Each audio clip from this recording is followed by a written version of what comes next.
There are many different tools in which you can invest and different levels of risk that you take on when entering into said investments. In this episode, we go through some of the things that you have at your disposal and how to consider whether or not they're a fit for your portfolio. Let's get started. Let's get some money. You're watching a live recording of the New Money, New Problems podcast. Subscribe now at newmoneynewproblems.com/podcast. That's newmoneynewproblems.com/podcast.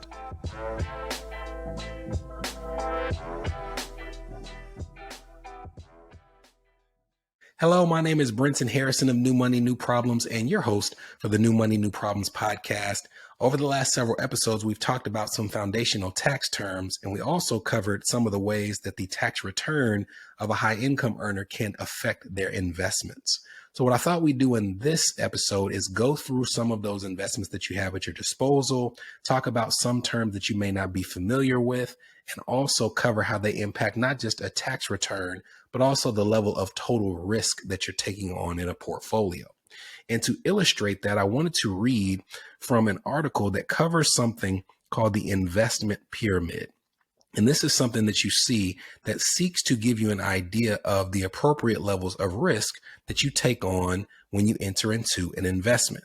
So I'm going to pull up on the screen the pyramid itself, and you can see at the base, government bonds/debt, money market/bank accounts, CDs, notes and bills, and cash equivalents.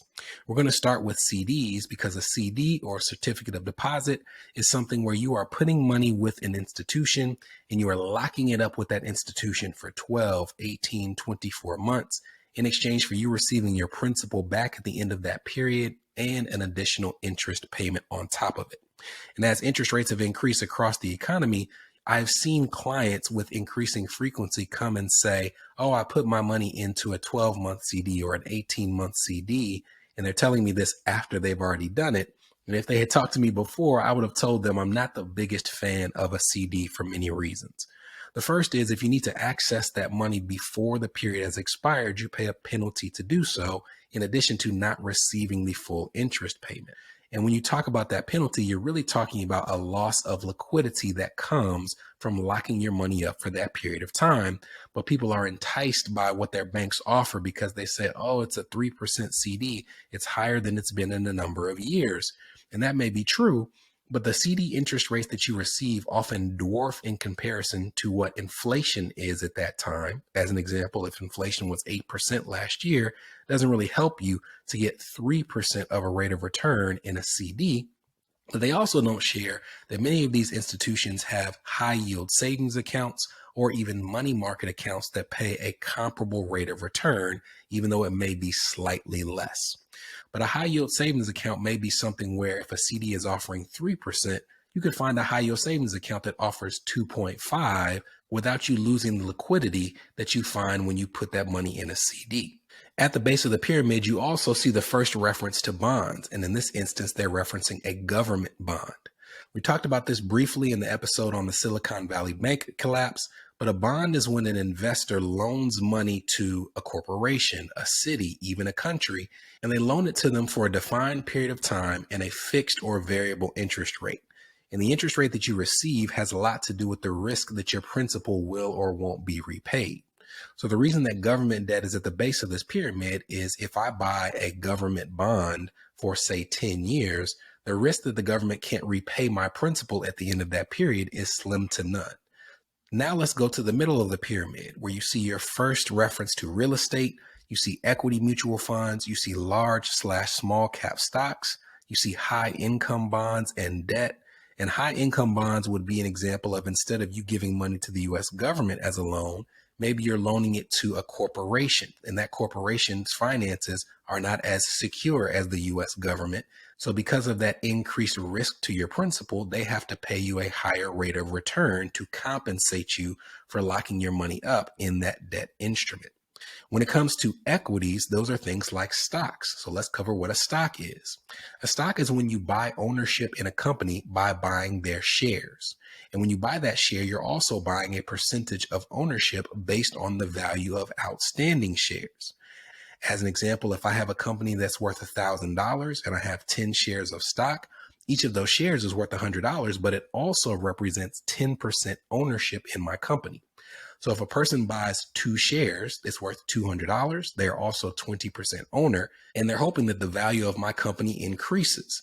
So if the value of my company increases to $2,000, they still own 2 shares, but now their value of those shares has doubled. Now, some people will sell one or both of those shares and they will pocket the profits, and that's how they'll make money based on stock investments. They wait for a company that will increase in value and then they sell all or a portion of their investment. Others profit from stocks by investing in stocks that pay dividends. And a dividend is when a company has excess profits at the end of the year, and then they distribute those profits to their shareholders in the form of dividends. So some people will take those dividends and they'll use it as passive income. They'll invest in companies that have a long history of paying them, and they will live off of those dividends, especially in retirement. Other people, however, are going to take those dividends and they're going to reinvest them whenever they receive them. And they do that and put the money right back into the market to increase the amount of money that's being contributed on a yearly basis. But it's important to understand that whether you profit and take those dividends and live off of them, or whether you reinvest them, you still did receive them, and they are taxable to you as ordinary income in the year of receipt. So if you have a person who took and lived off of all of them and a person who reinvested all of them, they have to pay taxes at ordinary income rates at the end of the year. Now that you understand stocks, let's cover the difference between a large, mid, and small cap stock as you see referenced in the middle of the pyramid. And to do this, we have to introduce a term called market capitalization. Market capitalization is a way of valuing a company based on the number of the outstanding shares they have in the marketplace and the value of those shares. So for example, if I have 1,000 shares of stock that are available in the marketplace and each of those shares of stock is worth $10, the market capitalization or value of my company is $10,000. A small cap stock is one that's going to be seen as a little more risky because it's not as established of a company, and it's one that has a market capitalization of anywhere between $250 million and $2 billion. Mid cap stocks are ones with a market cap of $2 billion to $10 billion, and a large cap stock is one that has a market cap of $10 billion or more. This is the New Money, New Problems podcast, a show for successful professionals searching for the tools they need to navigate financial opportunities and obstacles they've never seen. We'll be right back. Are you wondering what new money problems you might be overlooking in your financial life? If so, we've got great news. We've crafted the New Money, New Problems Gap Finder to identify potential weaknesses in your finances in areas ranging from budgeting, investments, insurance, and even the threat your extended family's finances could pose to your household. Please head to newmoneynewproblems.com/gapfinder to complete it today. Again, that's newmoneynewproblems.com/gapfinder to take the assessment.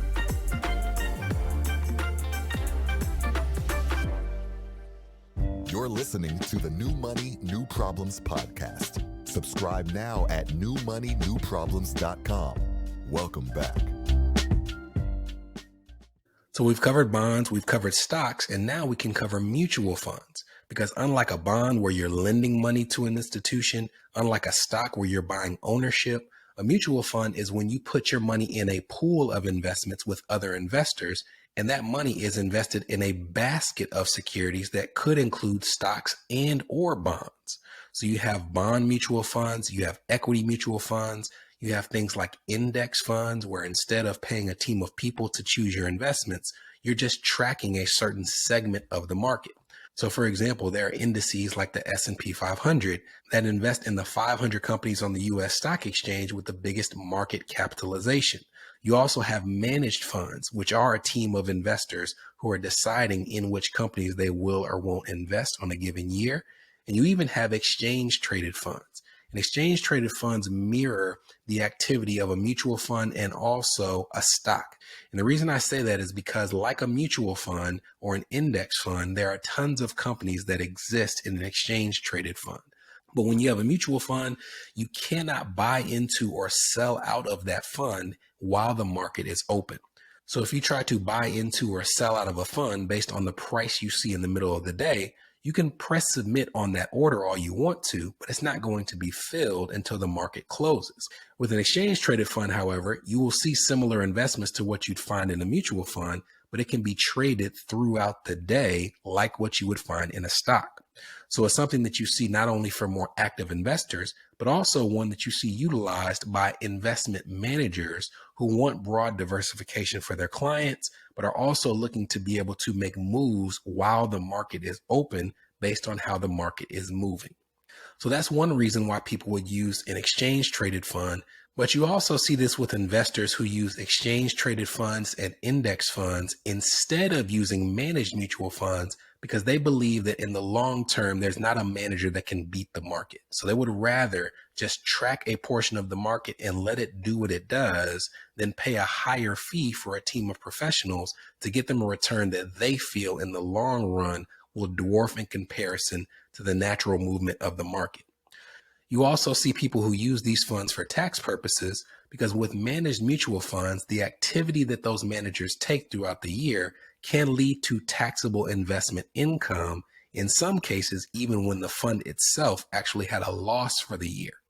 Conversely, when you look at an index fund or an ETF, they do not typically kick off as much taxable gain as what you would find in a managed fund.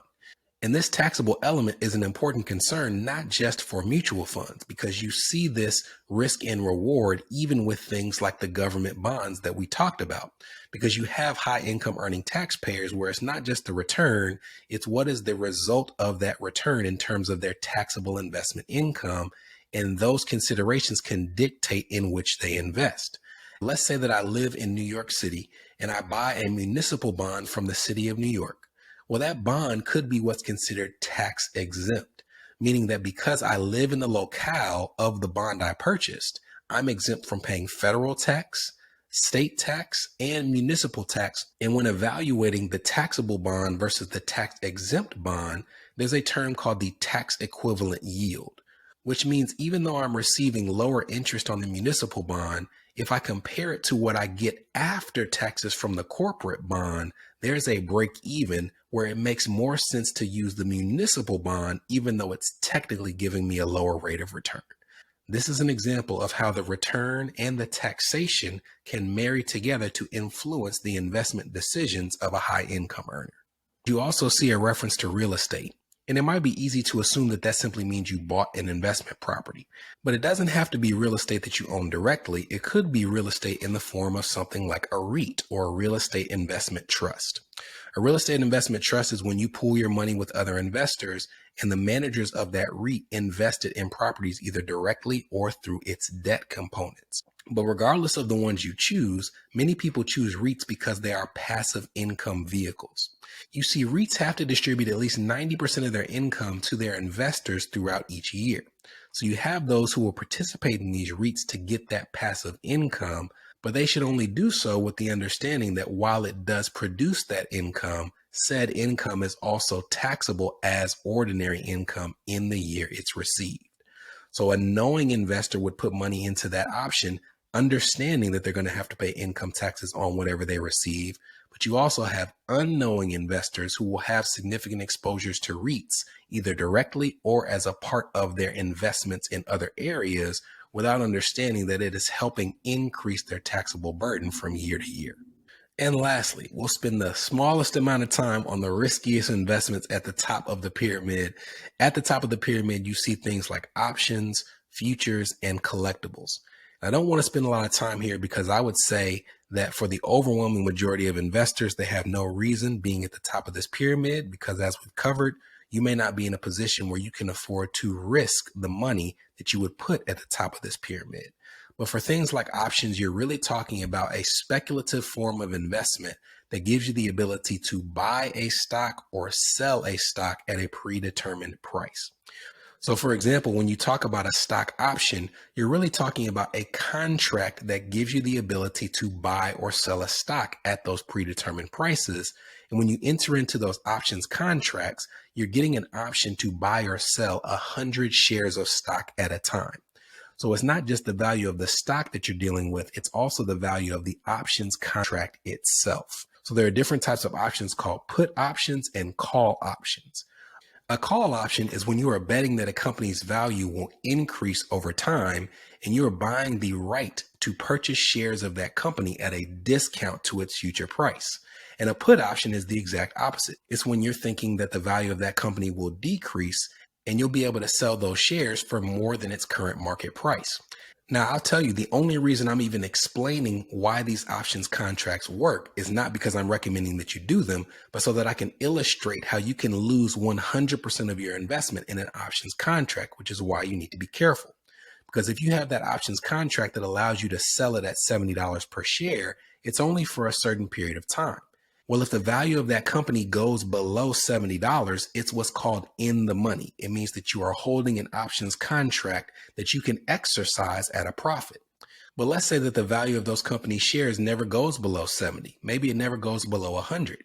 Well, now instead of a contract that's in the money, you have one that's out of the money, and it's essentially worthless because you do not have a spread between the value of the share and what you can sell it for.